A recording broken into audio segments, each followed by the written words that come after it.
So after almost 4 years in the making, we can finally drive this thing and have a good time with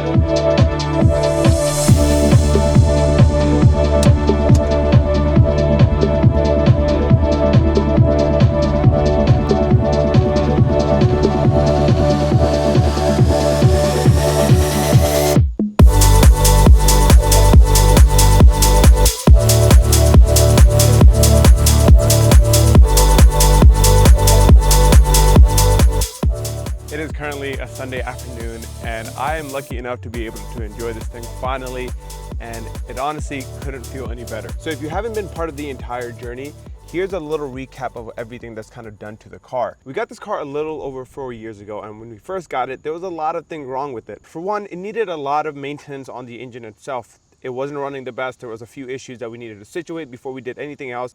So one of the first few things that we started to tackle was the engine bay itself. We ended up removing the intake, the valve cover or the rocker cover, and we started to put a bunch of new gaskets on everything that we could, from the throttle body, added some new sensors, redid the gaskets on the head itself, and then did a fresh new set of spark plug wires, and a bunch of other numerous items that usually go bad on these cars. Now at that time I wasn't as mechanically inclined as I am now, so there was a few things that I messed up on or should have done, but I was just scared to do. But overall, we did a decent amount of work to get this car running a lot better than it did before. Once we got it running a little better, I had an idea in mind of what I wanted this car to look like. For one, I knew I wanted a brown or orange interior. The thought process was, now that we got the car running a little better, we can go ahead and start doing a little bit of the cosmetics, and we decided to redo the interior leather.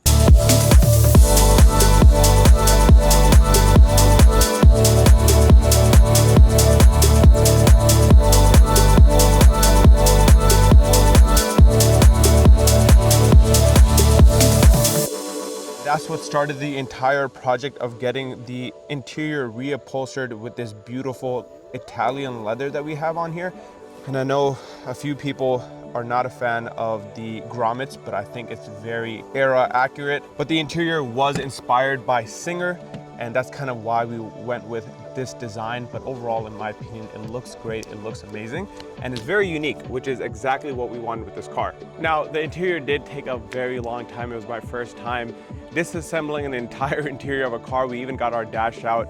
Almost every ECU piece module was unplugged at one point, and that was a very daunting task, but we got everything out, we got it reupholstered, and it looks great. It's very unique, and I think the interior really stands out when people first see this car. But the entire reason we started the interior project was because I found some rust in the car.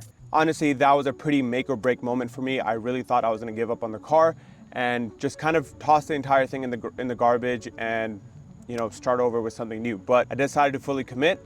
We sent the car off, got some rust repair done, and if you guys have stayed tuned with the journey, you guys know how long and tedious of a process that was. I think this car spent almost an entire year cumulatively in the garage getting rust repaired. Unfortunately for me and my wallet, the first shop did a very shoddy job at repairing the rust.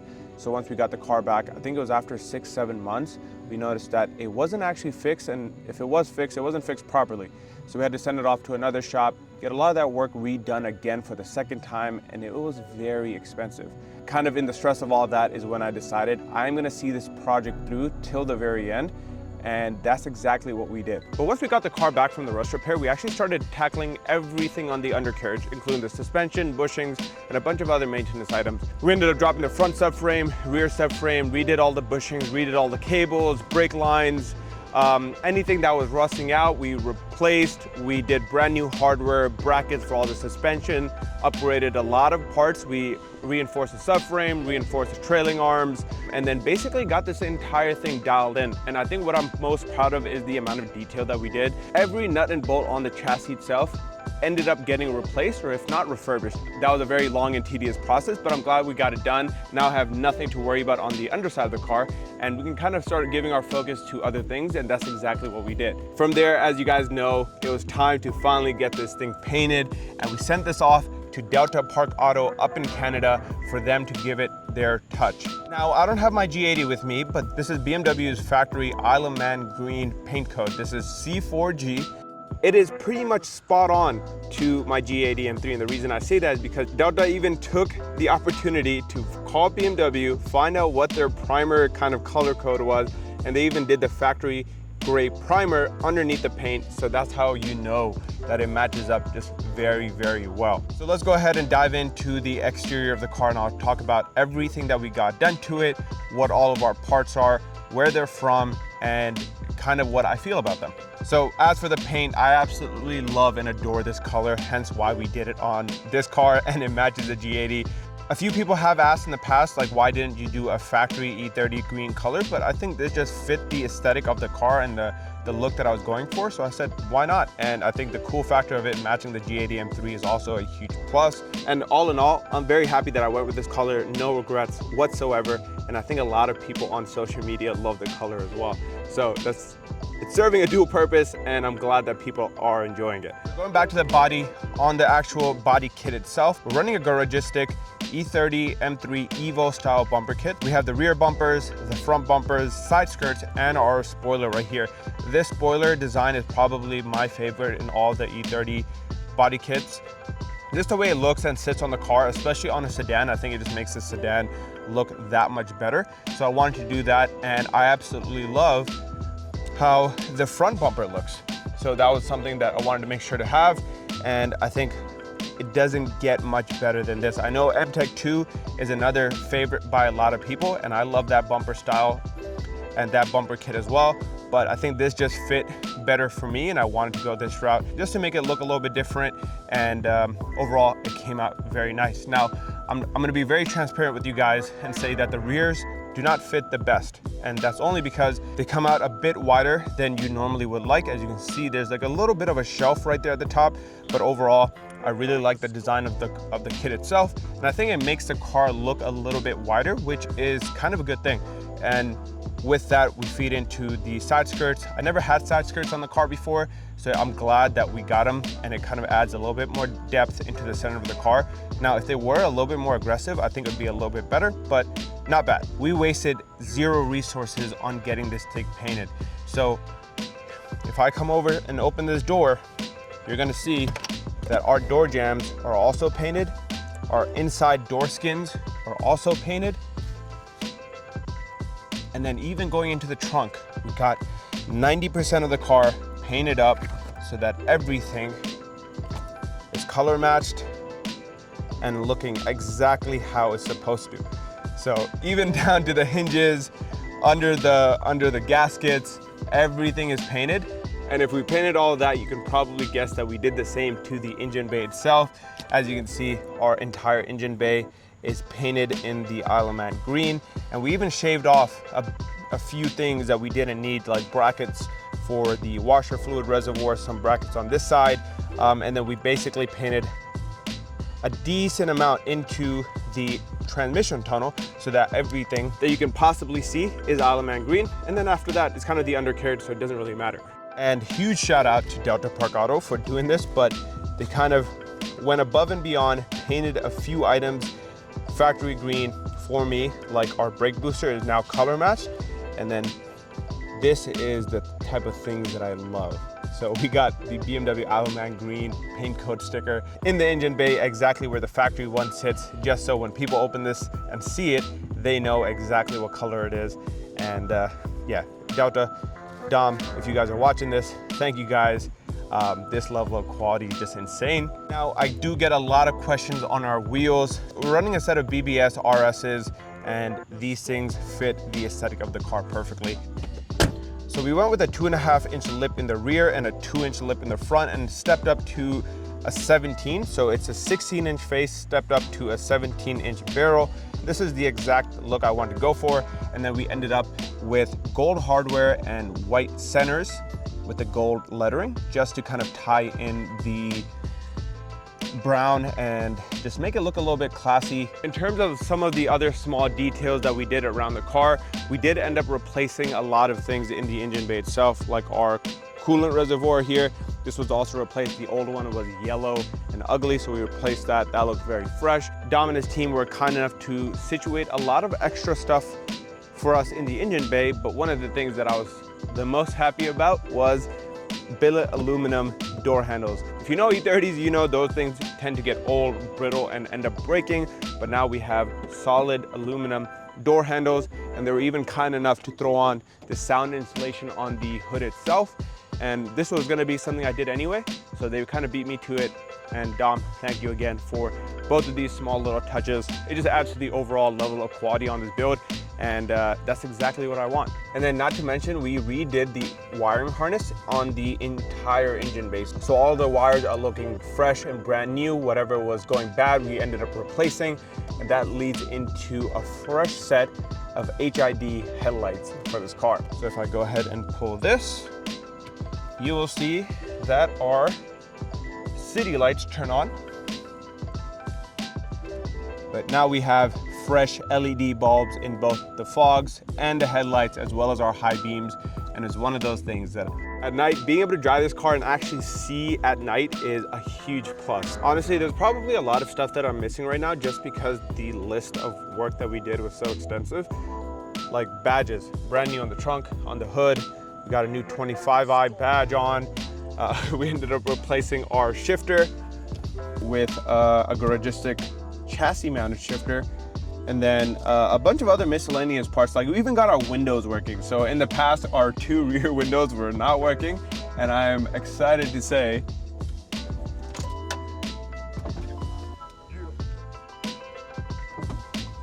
everything works now.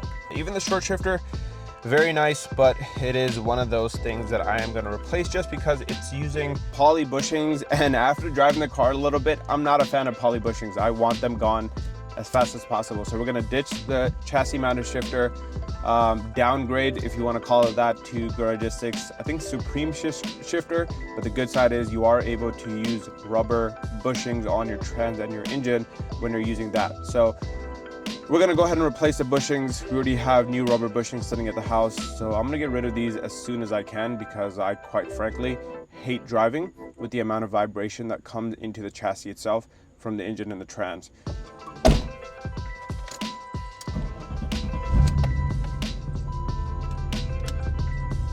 Now you're probably wondering, with the amount of work, time, and effort that we spend in this car, what else is there to do? Is there anything left? What are the plans for the E30? Now, while I would love to say that we are done building this car and it's like perfect, that is not the case. This car has a number of issues still wrong with it that we can address, and I'm kind of glad.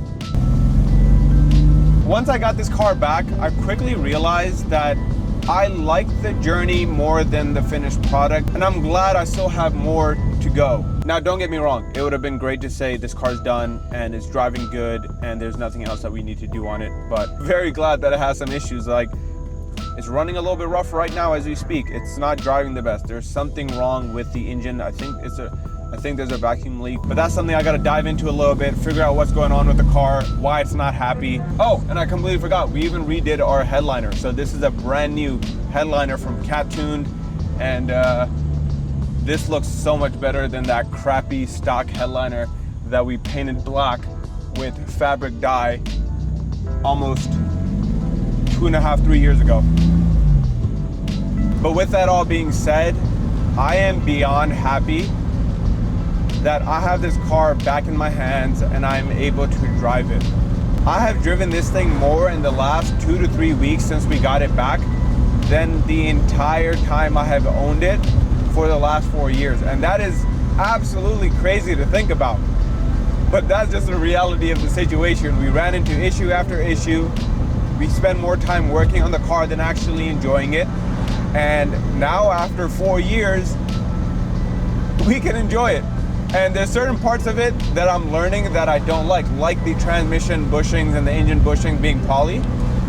But I guess that's just a learning curve, and we can replace those things. So I'm happy to say that we haven't overbuilt the car, and I know a lot of people who spend a lot of money end up doing that by accident.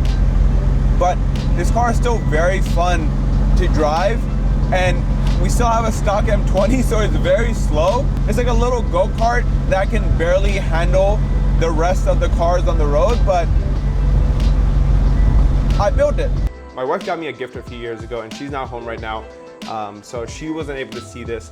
but I just wanted to call it out on the video that I think it was almost 2 to 2.5 years ago she got this for me, and she said you can put it in the car once the car's all done.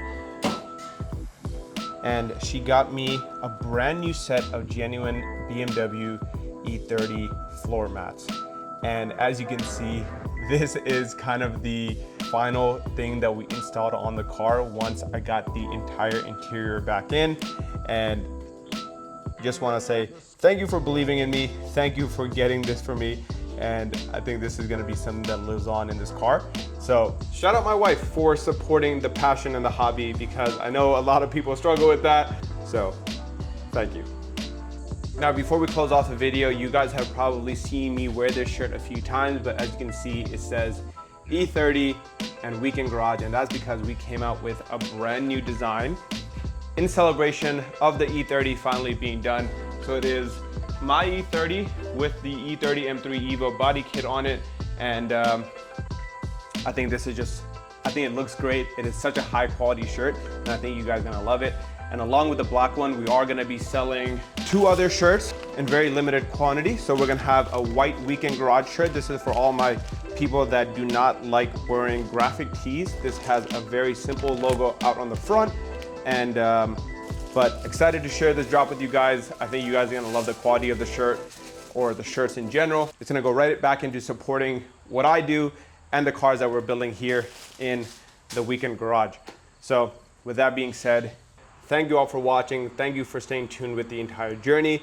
Hopefully you guys love the car and love the details that came along with it. But you guys will see the E30 a lot more in the next few weeks, at least until winter time. But we also have the other 2 cars that we need to focus on here and there. So it's gonna be a little bit of a mix of everything. But again, thank you all for watching, and I'll catch you guys on the next one. Peace.